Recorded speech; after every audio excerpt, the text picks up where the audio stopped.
स्वागत है आपका प्योर पॉलिटिक्स में। कर्नाटक दक्षिण का इकलौता राज्य जहां पर बीजेपी सत्ता में है। कर्नाटक में चुनाव का बिगुल बज चुका है, तो कर्नाटक बीजेपी के लिए क्यों जरूरी है और क्या बीजेपी अगर कर्नाटक जीतती है तो उसके क्या मायने होंगे, अगर बीजेपी कर्नाटक हारती है तो उसके रेमिफिकेशन क्या होंगे, और बीजेपी का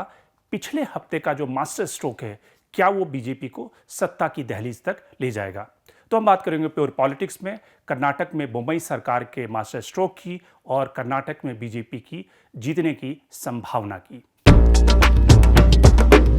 तो शुरुआत करते हैं कि कर्नाटक बीजेपी के लिए क्यों जरूरी है। उस पर हम थोड़ी चर्चा करने के बाद फिर हम आगे कर्नाटक में जो बम्बई सरकार का मास्टर स्ट्रोक है उसकी बात करेंगे। कर्नाटक दक्षिण का इकलौता राज्य है जहां पे बीजेपी सत्ता में है। तमाम पिछले कई सालों के एफर्ट के बाद भी, चाहे वो केरल में क्रिश्चियन आउटरीच का एफर्ट हो या फिर तमिलनाडु में जयललिता के साथ कई बार गठबंधन में रहने के बाद भी बीजेपी तमिलनाडु में उस तरह से इन्फ्लुएंस नहीं जमा सकी है। या फिर बात कर लें आंध्र प्रदेश की या फिर तेलंगाना की। तेलंगाना इकलौता राज्य है कर्नाटक के बाद जहां पर बीजेपी का इन्फ्लुएंस बढ़ रहा है, जहां पे 18% 20% के वोट शेयर पर बीजेपी पहुंची है। और अगले विधानसभा चुनाव में बीजेपी को उम्मीद है कि वो तेलंगाना में भी कम से कम, अगर सत्ता तक नहीं पहुंची तो लार्जेस्ट अपोजिशन पार्टी के रूप में इवॉल्व हो सकती है। लेकिन ये सारी संभावनाएं जो हैं, जो सारे प्रॉस्पेक्ट हैं, उस पे पानी फिर सकता है। वो कहीं ना कहीं उस पर कुठाराघात हो सकता है अगर बीजेपी कर्नाटक में हारती है, क्योंकि उसकी जो मैसेजिंग है, उसका जो संदेश है वो गलत जाएगा। इसलिए कर्नाटक को बीजेपी के लिए जीतना बहुत जरूरी है। दक्षिण का राज्य है जहां पे येदियुरप्पा के सहारे बीजेपी सत्ता की दहलीज तक आई थी। येदियुरप्पा वहां के लिंगायतों के सबसे बड़े नेता माने जाते हैं और बीजेपी का जो वोट बैंक अगर देखें आप कि 36% का जो वोट शेयर है, वो आप देखें कि पिछले चुनाव में भी, जब 2018 के विधानसभा चुनाव में जब बीजेपी सिंगल लार्जेस्ट पार्टी बनी थी, तब भी उसका वोट शेयर कांग्रेस से कम था। और कांग्रेस का वोट शेयर उस राज्य में तकरीबन 32 से 38%, 40% के आसपास कांग्रेस का वोट शेयर हमेशा रहा है। तो वैसी स्थिति में बीजेपी के लिए कर्नाटक में बहुत सारे खतरे की घंटी है और बहुत सारे ऐसे संकेत हैं जिससे बीजेपी आने वाले दिनों में निकलने की पूरी कोशिश करेगी। लेकिन उससे हम जो बीजेपी जिस तरह से पिछले हफ्ते में बीजेपी ने एक वहां पे मास्टर स्ट्रोक खेला है, वो क्या है मास्टर स्ट्रोक? वो है बीजेपी का कास्ट कार्ड, यानी कि जो रिजर्वेशन का कार्ड बीजेपी ने खेला है, उसके जरिए बीजेपी को उम्मीद दिखती है कि कर्नाटक में जो ये अंतिम ब्रह्मास्त्र है वो कहीं ना कहीं काम करेगा। और जो मुंबई सरकार की जो एंटी इनकम्बेंसी है, जो करप्शन के जो चार्जेस उनके ऊपर, उनके साथियों के ऊपर लगे थे, और जो कांग्रेस जिसको कैंपेन का एक बड़ा मुद्दा बना रही है, उससे कहीं ना कहीं बीजेपी निकलने में कामयाब हो जाएगी।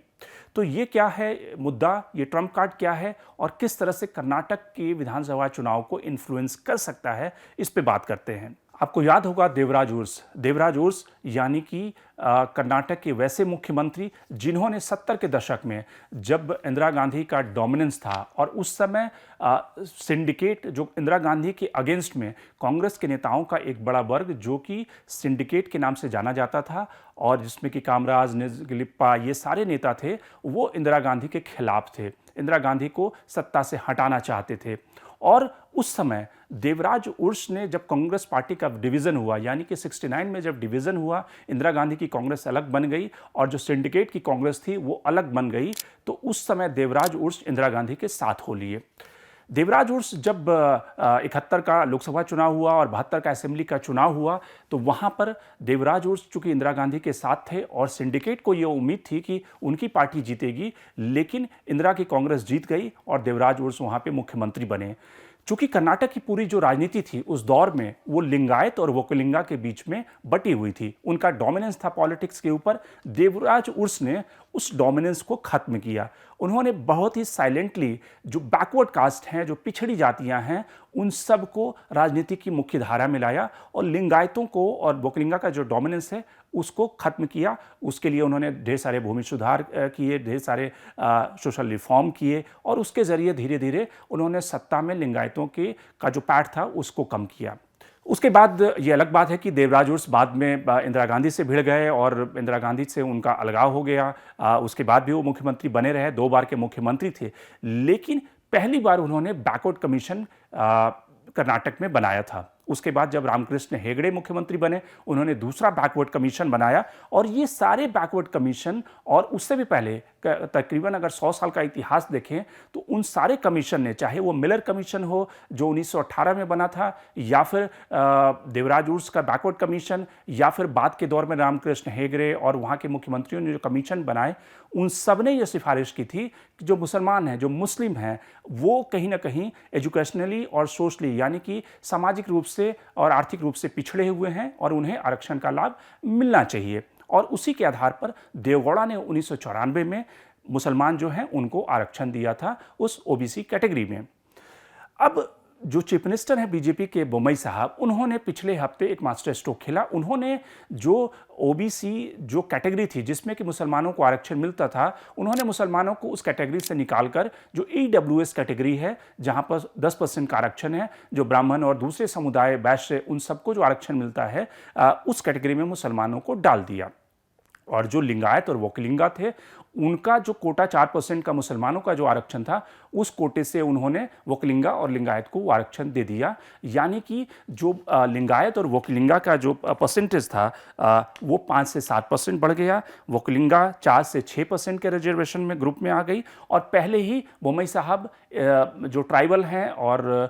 दलित हैं, उनके रिजर्वेशन को वो बढ़ा चुके थे पिछले साल। यानी कि ये तीसरा उनका रिजर्वेशन का कार्ड है, जो कि पहले उन्होंने SC ST के लिए बढ़ाया, बाद में उन्होंने वोकलिंगा और लिंगायत की कैटेगरी चेंज की, और इस समय उन्होंने मुसलमानों को उस कैटेगरी से निकालकर, ओबीसी कैटेगरी से निकालकर उन्होंने उसको EWS कैटेगरी में डाल दिया। तो आप कहेंगे कि इसका सिग्निफिकेंस क्या है, इसका महत्व क्या है कर्नाटक की राजनीति में। अगर आप देखें कि बीजेपी की पॉलिटिक्स को पिछले 2 सालों में कर्नाटक की राजनीति में येदियुरप्पा के हटने के बाद, जब से बोम्मई मुख्यमंत्री बने, तमाम तरह के ऐसे एफर्ट हुए कि कर्नाटक की राजनीति को एक तरह से पोलराइजेशन की तरफ ले जाए, ध्रुवीकरण की तरफ ले जाया जाए, जिसमें कि हिजाब की कंट्रोवर्सी हुई, उसके बाद सावरकर और टीपू सुल्तान की कंट्रोवर्सी हुई, उसके बाद वहाँ से कहानी निकली तो टीपू सुल्तान वर्सेस जो वोकलिंगा कम्युनिटी है उसकी कहानी शुरू हुई, जिसमें कि कई सारे जो बीजेपी के मंत्री थे, उनका ये कहना था, बीजेपी के जो जनरल सेक्रेटरी हैं CT रवि, उनका ये कहना था कि टीपू सुल्तान को आखिरकार निंजेगौड़ा और जो वोकलिंगा समुदाय के जो माइथोलॉजिकल कैरेक्टर हैं, उन्होंने उनको मारा था। हिस्ट्री इसको सपोर्ट नहीं करता, लेकिन चूंकि वोकलिंगा वोट बेस को कंसोलिडेट किया जाए, उसके लिए टीपू सुल्तान वर्सेस वोकलिंगा की कहानी अपनाई गई। लेकिन इन सारे एफर्ट में बीजेपी कोई बहुत ज़्यादा कंसोलिडेशन या ध्रुवीकरण का फायदा नहीं मिला। बीजेपी एक ऐसे ट्रम्प कार्ड की तलाश में थी जो कि इस पूरे चुनाव की जो नैरेटिव है, पूरे चुनाव का जो नैरेटिव है, उसको कहीं ना कहीं बीजेपी के पास प्लस पॉइंट क्या है, बीजेपी के पास उसकी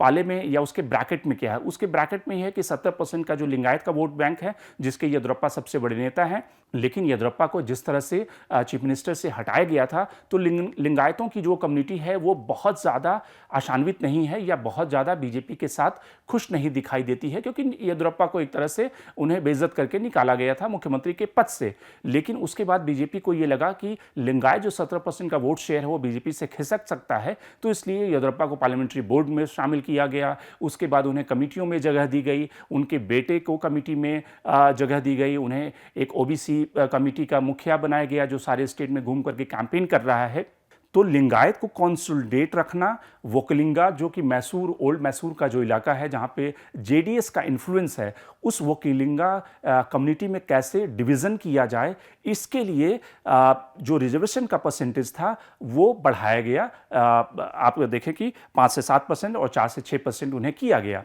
लेकिन असली जो कहानी छुपी हुई है वो 2 मास्टर स्ट्रोक जो इस रिजर्वेशन के ट्रम्प कार्ड से हुआ कि मुसलमानों का जो रिजर्वेशन था, जो आरक्षण था, वो उन्हें EWS कैटेगरी में डाल दिया गया। अब इससे कर्नाटक में राज्य भर के जो मुसलमान हैं वो आक्रोशित हैं, सड़कों पर हैं, वो धरने प्रदर्शन कर रहे हैं, कांग्रेस उनका सपोर्ट कर रही है। तो इससे जो पिछले आप देखिए कि हिजाब की कंट्रोवर्सी से या निंजेगौड़ा की कंट्रोवर्सी से बीजेपी उस पोलराइजेशन का फायदा नहीं उठा पाई थी, बीजेपी को ये लगता है कि अब चूंकि कहानी लिंगायत और जो वोकलिंगा हैं उन्हें आरक्षण का लाभ मिला है, उनका आरक्षण बढ़ा है, ये सारे हिंदू ब्रैकेट में तब्दील होंगे और ये कहानी कास्ट से निकलकर हिंदू वर्सेस मुसलमान की तरफ बढ़ेगा। अब कर्नाटक में 12-13% की मुसलमानों की आबादी है जो बीजेपी को वोट नहीं करती है, वो कांग्रेस का वोट बैंक है या फिर जेडीएस को वोट करती है, तो बीजेपी को उनसे पहले ही कोई बहुत ज़्यादा आशा नहीं है। लेकिन बीजेपी सत्ता की गेम में तभी कर्नाटक में वापस आती है जब हिंदुओं का कंसोलिडेशन, ध्रुवीकरण बीजेपी के पक्ष में होता है और मुसलमानों को आरक्षण के उस ब्रैकेट से निकालने से हिंदू वोट बैंक, जो लिंगायत और वोकलिंगा अलग अलग कास्ट में बटा हुआ है, उसके ध्रुवीकरण होने की संभावना बढ़ गई है। तो बीजेपी का ये मास्टर कार्ड लगता है, उनका जो ट्रम्प कार्ड है, बीजेपी को ये लगता है कि चुनाव में काम करेगा और जो लिंगायत और वोकलिंगा कम्युनिटी हैं वो एज ए हिंदू वोट करेंगे बीजेपी के पक्ष में, क्योंकि पहला तो उनका जो आरक्षण का प्रतिशत है वो बढ़ गया है, दूसरा